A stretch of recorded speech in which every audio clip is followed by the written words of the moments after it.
हमारे पास double helix, जो अभी मैंने डायग्राम बताया था ना, double helix model of DNA, तो आप उसमें थोड़ी सी एक कड़ी जोड़ लीजिएगा, डबल हेलिक्स मॉडल ऑफ हमारे पास क्या है दोस्तों, डीएनए। जरा आप उसके अंतर्गत चीजों को देखो, मैंने आपको बताया कि इसमें क्या क्या चीजें हमारे पास इन्वॉल्वमेंट के तौर पे है। तो ये जो मॉडल ना हमारे पास गिवन बाई, ये किसके द्वारा दिया गया है दोस्तों, ये हमने दिया था दोस्तों, हमारे पास एक था वो दोस्तों वॉटसन। हमारे पास हम बात करेंगे तो ये दोस्तों हमारे पास एक साइंटिस्ट है जिनका नाम है वॉटसन, वॉटसन एवं क्रिक के द्वारा, अगर हम लोग बात कर सकते हैं तो वॉटसन एवं क्रिक के द्वारा इसका इस्तेमाल हमारे पास, सॉरी, इसका जो मॉडल है वो हमारे पास दिया गया है। ठीक है, वॉटसन और जो क्रिक है उसके द्वारा इस चीज को हम लोगों ने यहाँ पर दिया है।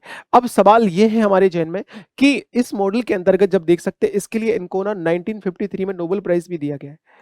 ठीक है, इनको हमारे पास अवार्डेड बाई या नोबेल पुरस्कार हमारे पास यहाँ पर मिला है, नोबेल पुरस्कार भी दिया है। इन्होंने काम क्या काम किया था, लाजवाब काम किया था। और इन्होंने दोस्तों, मैंने आपको बताया कि कुछ इस तरीके का आपको ध्यान रखना है, जिसमें हम लोग सीक्वेंस अगर देखेंगे तो ये जो मॉडल है ना, कुछ इस तरीके से हमारे पास यहाँ पर लगा होता है। और ऐसे करके हम लोग जब बात करते हैं तो ये पूरा सीक्वेंस है ना हमारे पास इस प्रकार का होता है। ठीक है, एक हम लोग यहाँ पर देख लेंगे तो ये सीक्वेंस पूरा हमारे पास आ जाएगा ऐसे। तो ये पूरे जो मॉडल की जो बातें हैं ना, जो अभी हम लोग यहाँ पर डिस्कस करेंगे, तो इस प्रकार का जो मॉडल होता है, इसमें सब में हम लोग जब बात करते हैं तो देखो यहाँ पर कौन कौन सी चीजें होती हैं, या इसी प्रकार का जो ये बॉन्डिंग है या हमारे पास मिलने वाला है। यहाँ पर ए जो डबल बॉन्डिंग है वो हमारे पास क्या होता है, टी।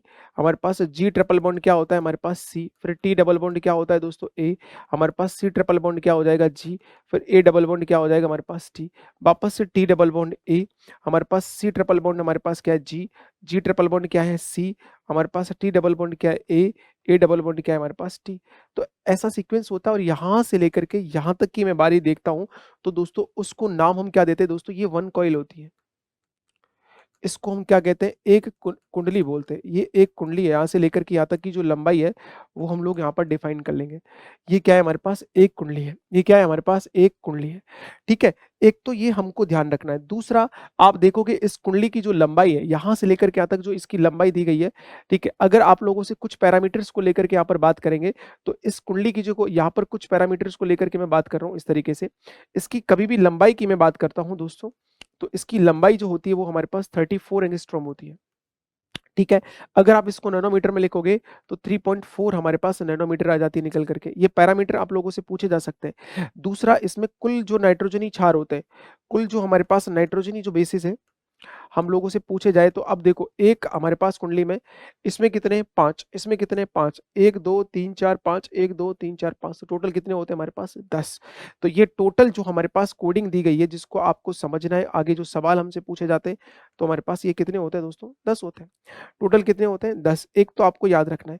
एक जो ये डीएनए हमारे पास दिया गया है, इसकी जो सकल सूरत है दोस्तों, ये यहां से लेकर के यहां तक की मैं बात करता हूं, तो इसका जो डायमीटर होता है वो कितना होता है हमारे पास, 20 एंगस्ट्रॉम होता है। कितना होता है, 20 एंगस्ट्रॉम जो होता है, वो हमको याद रखना है। कभी भी अगर आप लोगों से ये पैरामीटर हमसे पूछे जाते हैं कि एक एंगस्ट्रॉम की बात करता है तो 10 की घात माइनस के 10 मीटर आता है।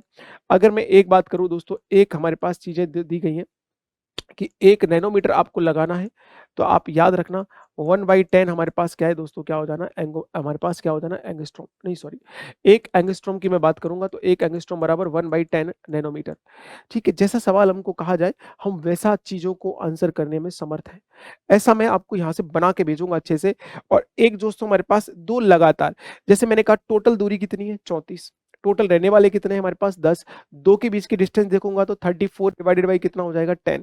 तो अगर दो क्रमागत हमारे पास अगर बात करें, दो क्रमागत, तो हमारे पास टू कंजेटिव नाइट्रोजन बेस के बीच में डिस्टेंस होता है, दो क्रमागत नाइट्रोजनी बेस के बीच की जो दूरी है, बीच की जो दूरी है हमको आगे देखनी है दोस्तों, वो हमारे पास कितनी हो जाएगी, 34 एंगस्ट्रॉम डिवाइडेड बाई क्या हो जाएगा, 10। तो आंसर कितना आ जाएगा, 3.4 एंगस्ट्रॉम के आसपास ये लीला हमारे पास डेटा है वो यहाँ पर आ जाएगा। तो एक जो बेसिक जानकारी जो डीएनए की थी, जिस तरीके से कहाँ से क्या बॉन्डिंग हो रहा है, किस तरीके से हो रहा है, तो वो हमारा जो काम है यहाँ से हमने कर लिया है। ठीक है, अब मैं आपको वो दोस्तों एक डायग्राम बता रहा हूँ जिसके माध्यम से हम ये समझना चाहते हैं कि वास्तव में जो डीएनए का प्रोसेस है वो हमारे पास इसी तरीके से चीज़ों को लेकर के हम लोग देखेंगे, तो वो हमारे पास कैसे-कैसे होगा। अब दोस्तों हम लोग अब हमारी पीपीटी जो है दोस्तों उसके ऊपर हम लोग आगे चर्चा करते हैं। देखो, ये सारी चीज़ें जो मैंने हाथ से बनवाई है ना, हाथ से बनवाई है उसका कहीं न कहीं जाके आपको फ़ायदा मिलने वाला है, तो इसलिए बहुत फ़ायदेमंद चीज़ है। मैं आपको बता रहा था अभी थोड़ी देर पहले कि डबल हेलिक्स जो मॉडल है दोस्तों, वो वाटसन क्रिक के द्वारा दिया गया था, ठीक है? इसके अंदर मैंने आपको बताया था कि जो ए है दोस्तों एडेनिन है वो किसके द्वारा जुड़ा होता है? थाइमिन से, और जो हमारे पास ग्वानिन होता है वो किससे जुड़ा होता है? हमारे पास साइटोसिन से। तो ये वैसे की वैसे यहाँ पर देखो बड़े शानदार कलर वाले एक डायग्राम हमारे पास दे रखे हैं इसके अंतर्गत। ये नाइट्रोजनी बेस पेयर आपस में जुड़े हुए हैं, सुगर फॉस्फेट जो बैकबोन है वो हमारे पास जुड़ी हुई है, डाई फॉस्फोडाइएस्टर बॉन्ड से हमारे पास जुड़ी होती है। ठीक है, सुगर माने कौन-सा होता है दोस्तों? पेंटोज, 5 कार्बन की शर्करा होती है।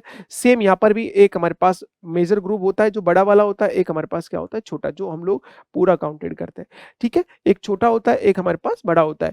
अब देखो मैंने कहा था राइट हैंडेड हेलिक्स में हमारे पास जो ये इतने जो हमारे पास एट वाले पोर्शन में इतने होते हैं।